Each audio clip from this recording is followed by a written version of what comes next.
Hello mga ka-info! Naranasan mo na bang hindi makalabas dahil sa makapal na usok mula sa sunog sa kagubatan?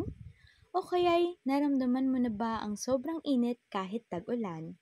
Mga ka-info, hindi na ito katang-isip. Ito na ang totoong epekto ng mga suliraning pangkapaligiran at tayong lahat ay apektado nito. Sa video na ito, aalamin natin ano nga ba ang mga sanhi ng mga krisis sa kapaligiran, ano ang epekto ng mga ito sa daigdig at sa ating kinabukasan, at ano ba ang magagawa natin bilang kabataang makakalikasan. Handa ka na ba? Tara na, alamin natin. Mga suliraning pangkapaligiran, natural at gawa ng tao. Una sa lahat, ang mga suliraning pangkapaligiran ay may dalawang pangunahing pinagmumulan. Ang natural o likas.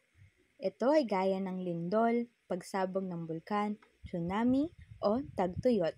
Bagamat natural, mas lumalala ang epekto nito dahil sa kapabayaan ng tao, tulad ng kawalan ng kahandaan o maling paggamit ng lupa. Ang gawa ng tao o man-made. Ito ang mas nakababahala dahil kontrolado sana natin pero pinapabayaan nating lumala. Ilang halimbawa ay polusyon, pagkaubos ng kagubatan at pag-init ng mundo o global warming. Mga sanhi ng pagkaubos ng likas na yaman. Tignan natin ang mga pangunahing dahilan ng pagkaubos ng likas na yaman sa ating daigdig. Una, illegal logging. Walang habas na pagputol ng puno. Walang reforestation. Overmining. Sobrang pagkuha ng mineral sa kabundukan na nagdudulot ng landslide at pagkasira ng kalikasan. Deforestation. Pagkawala ng kagubatan na tahanan ng maraming hayop. Forest degradation. Unti-unting pagkasira ng kagubatan dahil sa polusyon at maling paggamit.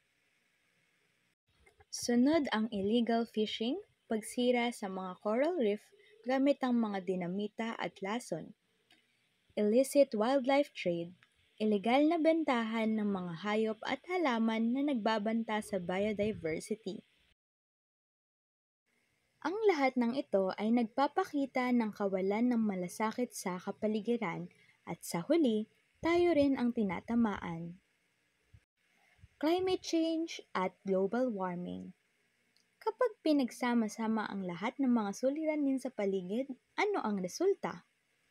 Ang global warming at climate change. Dahil sa labis na greenhouse gases mula sa polusyon, umiinit ang mundo, natutunaw ang yelo sa Arctic, tumataas ang antas ng tubig dagat at mas madalas at mas malakas ang bagyo. Apektado ang kabuhayan, kalusugan at kinabukasan nating lahat. Hindi lang ito isyu ng kalikasan, ito ay isyu ng karapatang pantao at pagkabuhay. Tumako na tayo sa munting tanungan sa ating ginawang talakayan. Sa iyong palagay, ano ang pinakamahalagang dapat gawin ng kabataan upang mapigilan ang patuloy na pagkasira ng kalikasan? Ilagay ang sagot sa journal o mag-comment sa ibaba. Mga ka-info, hindi pa huli ang lahat. Sa bawat pagtatanim, sa bawat tamang pagtatapon ng basura, at sa bawat pagmulat sa iba, may pag-asa. Ang kalikasan ay buhay, at tayong lahat ang tagapangalaga nito. Kung gusto mo pa ng mga ganitong content, huwag kalimutang mag-like, share at subscribe at i-hit ang notification bell. Salamat dito sa My Info Basket. Paalam!